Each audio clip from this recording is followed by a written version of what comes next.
Are there more home runs or more threes in the NBA? Like, it feels like we're so one-dimensional. Let's ask this guy, Daryl Morey, the Rockets general manager, kind enough to join us. Good morning, Daryl. How are you? Good morning. There's more threes for sure. And if you care, I'm pro shift. Dan, you're one of the few guys who know I started in baseball in the early 90s. I was giving data to you and Keith way back at ESPN from Stats Inc. I don't know if you remember that. Yes, I do. And I also know that what kind of basketball player you were at Stats Inc. in 1995. You got the scouting report. Okay, I have your stats. Oh, my God. Okay. Okay, here you go. This is Daryl Morey, fall of 1995, 3-on-3 league that he was in. I got you averaging 13 points per game. You shot 52, almost 53% from the floor. Rebounds, you did pretty well. Assists did pretty well. I don't know if you shot any threes that year. I was like the Larry Bird of rec NBA, YMCA basketball. So, wow, couldn't move, but could do everything else. I'm told you attempted 0 3-pointers in the tournament. That's true. I had a very strong mid-range game, but when you don't have refs, it changes the math of the game. Like if you're not getting fouled going to the hoop, it makes going to the hoop worth less. Open stuff's worth more. So, is there a different math used during the regular season as opposed to the postseason in the NBA? In your opinion, a little bit. It's not as dramatically different as people think, but yeah, no, foul calls go down per foul. Defenses get tighter. A lot of that's related to the foul calls. There's, generally, obviously, rotations shrink. So most players get a little worse because the level of competition goes up. There's a few that get better. Guys like James Harden get better. So, yeah, it's a little bit it's different, but it's maybe not as different as people think. What was your reaction when you heard the Lakers pulled off the Anthony Davis deal? Well, one more contender. Obviously, they're very strong. I mean, we were very confident going into the next season. Most teams are scrambling. The most contenders are scrambling to keep their 5 starters or put together their 5 starters. We got our 5 starters that we're the best team in the league down the stretch, and we're going to add a mid-level that's going to get us to 6, and we're pretty. That's worst case, and we're also chasing at least one of these top free agents right now. Does your philosophy change at all here in the offseason after what happened to Golden State with the injuries? I generally, yeah, it does a little bit. In the past, we knew like 90% plus we've got to beat Golden State to win the title. Obviously, those odds are a little different. And, Golden State does force you to play differently. Fives in particular have trouble against Golden State. Some of that's Draymond. Some of that's just all their off-ball switching. It's very hard for fives. Who do you consider the best player in the game? Sorry, say again, Dan. I missed you. Who do you consider the best player in the game? James Harden, but I'm not allowed to answer to anyone else, but James Harden for sure. Oh, that's right. You're not allowed to compliment anybody, correct? Yeah, it's sort of crazy. I think someone just got fined big money for that too. Doc Rivers, I think. So, yeah, he did. He said that Kawhi was as close to the modern day Michael Jordan. Right. Yeah. So James Harden's the best. I like my money too. But yeah, in this case, it's actually true. So it's easy. So. How much do you want to change your team here in the offseason?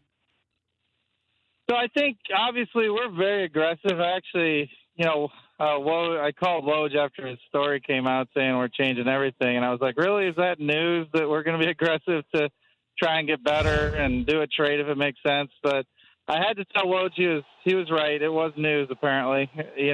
We've generated a lot of clicks in the last few weeks for some reason. So. Okay, but is that everybody's available, or explain what aggressive means then in your terminology. I would say the main thing is that we're going after one of these top free agents, and because of that, it's probably going to have to be a trade. So I think anyone who knows the overly complicated NBA, if you need to if you need to, if we're in our position and you want to get a free agent, it has to be through sign and trade. So that requires a trade at some point. So that's sort of why there's a potential trade out there. Is everybody available on the roster? No. Who's not available? Chris and James. Chris Paul's so not I available. Only have 5 guys, so it's not hard. so we only have 5 guys signed to long-term deals of our rotation. So we got some good young guys that have longer deals. Yeah, I was just wondering if the Lakers called and all of a sudden said, hey, you know what? Is Chris available? But you're saying that no matter what anybody offers, anybody calls, that Chris Paul and James Harden will be in the backcourt next season. I mean, again, we were the best team down the stretch. We spent a lot of time putting together 2 superstars. We're trying to add a third. Going backwards from that doesn't make a lot of sense for us. How do you recruit a free agent? We wait until the required moment by the NBA, and then we talk to them. But what are you selling them on, though? Oh, that's easy. Obviously, winning's number one by far. So that's a huge factor. Then there's some great sides. We're the number 1 team in China and Houston, so you can become a global icon, which happens to all our top players. Obviously, we got the income tax advantage. We're the second best team over the last 25 years, so you're joining a winner, stable organization. I could go on, but those are the main points. All right, but let's say I like to score. How do you convince me, hey, come on in and be the second or third option here? I would talk about Kevin McHale. So when Kevin McHale was here, we met a lot of free agents, and he talked about, hey, if I'm on a team, we obviously have 2 Hall of Famers. Why wouldn't you want to play with 3? And he talked about how easy it makes it, how the game gets more fun. It's actually a positive thing to have multiple Hall of Famers, not a negative thing. So people make a little bit too much of that, in my opinion.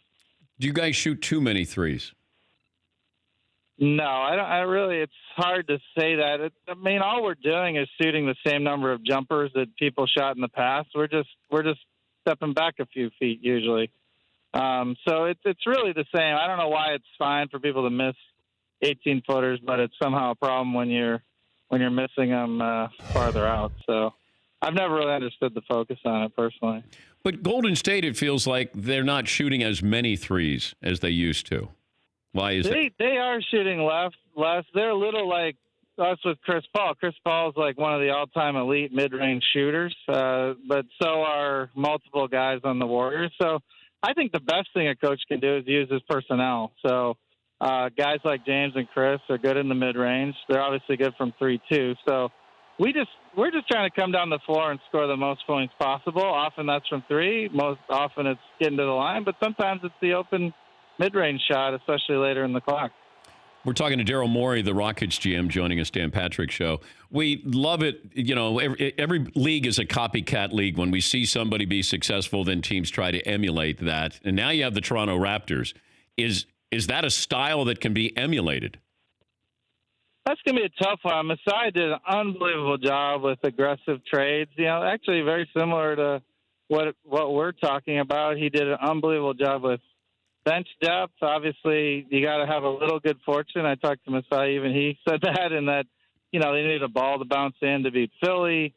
You got to have both. You got to have a great team, which we have, and you got to have a little bit of things go your way. And Toronto, to their credit, had both. And one thing I love about Toronto is they turned around a lot of narratives. Like, there was a key player on their team, I can't discuss, who was considered a playoff choker. I knew he wasn't because I knew him.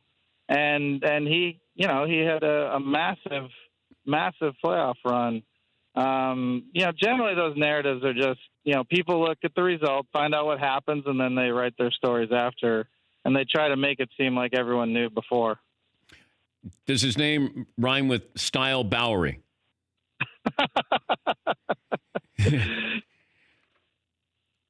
I'm trying to. I know. No, I don't want. I have 2 goals today. One is I love talking to you, Dan, and 2, I don't want to send any money to Adam Silver. No, and I don't want you to get fined here. I'm also Curious, though, you got D'Antoni, and is there going to be a contract extension, or can he just go in, with a year-to-year contract? I focus on the big picture, and that's why I think it's surprising. He's going to be back next year. He's likely going to be our coach for long term. We know we want to work it out. We're either going to work it out now or after the season. So I'm not worried about it. Mike's not worried about it. Mike was in the office yesterday talking about everything, how we're going to meet with free agents. Yeah, at the end of the day, Mike's a great coach, and he's going to be here. I want to at least get your comments that there was a report that there was a turmoil, tension between Harden and Chris Paul. What do you attribute that to? Do you agree that there was, and if so, what do you attribute that to? I mean, I don't know how to label things, but I would say we have extremely high level competitors, both James and Chris, and Mike, and myself, and Tillman Fertitta, and none of us are happy with where we're at, getting eliminated when we had a good chance to win the last couple of years. And that's gonna, when you do it multiple times in a row, it's gonna create some angst where we're all trying to figure out how to take that last step. And we're not always going to agree, but we come together and we win a lot of games. I mean, I think there's 165 last year. We were 29-4 down the stretch once we had our main rotation guys in place. So, we know what we do works.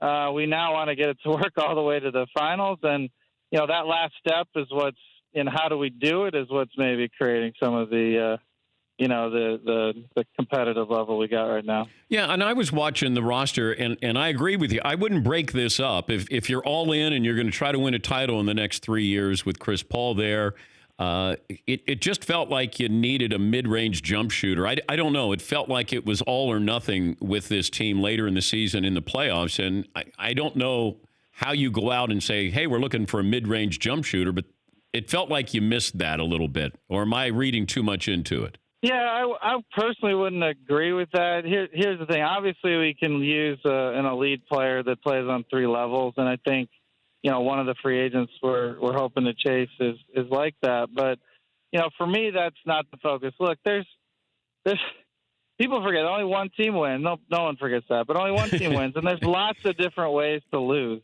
right? But for some reason, some ways of losing is fine. Like if you play a traditional style, take open jumpers, and lose that way, you're fine. You're right. You played the right way, you're fine. Yep.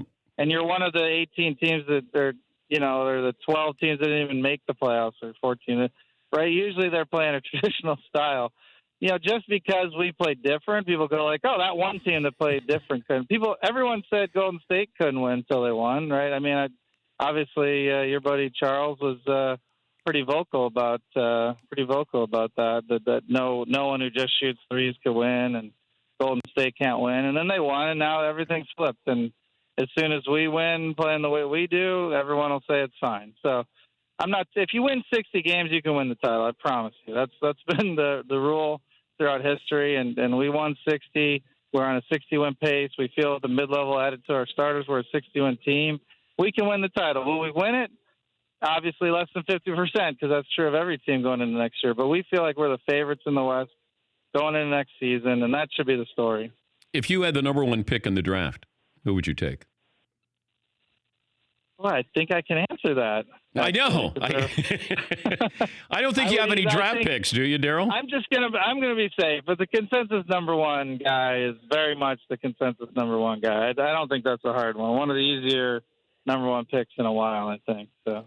Yeah, but R.J. Barrett was considered a better player coming out of high school than Zion. Yeah. Could R.J. Barrett be a better pro than Zion Williamson? Of course, yes, but I would say the odds are pretty low. I think you're talking injury potential, and I think you're talking. Yeah, I think it's hard. He's one of the all-time great college performers at this point. Plus, he has elite athleticism. It'd be pretty hard for him to not at least be. He's coming in with like high all-star odds, which is really rare. You're talking like 60-70% chance of an all-star at that one spot this year, which is pretty rare. But, Daryl, I brought this up that if I said, let's say he's a left-handed Blake Griffin, and he puts up these numbers that Blake has. Let's say he's a 24, 25, and 10. It feels like those are Hall of Fame numbers. it feels like that will be a disappointment for Zion Williamson, or fans will look at this and go, oh, yeah, he's only getting 24 and 10.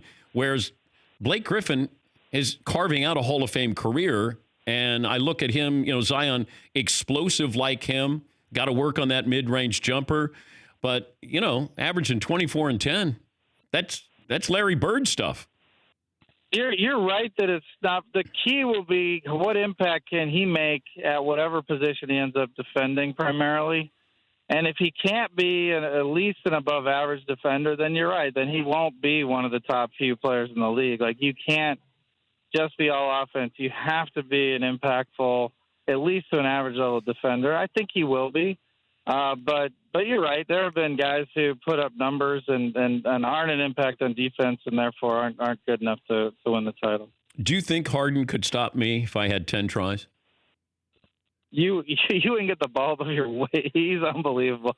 I don't know if you'll know. He was ranked the number one on-ball defender in the league last year. And I know people love their narratives, but watch him on ball and look up the data. He's unreal. It was a yes or no question there, Daryl. I'm just telling you, it's a yes. Okay, I'm answering. Counselor, answer the question. Instruct the witness. Yes, you would not be able to score on him. So. Have fun in the off season. Always great to catch up with you, Daryl. Thank you. Thanks so much for having me. Appreciate it. That's Daryl Morey, the Rockets GM. For more Dan Patrick Show, tune into Audience Channel 239 on DirecTV. Stream for free on BR Live or download the Dan Patrick Show app.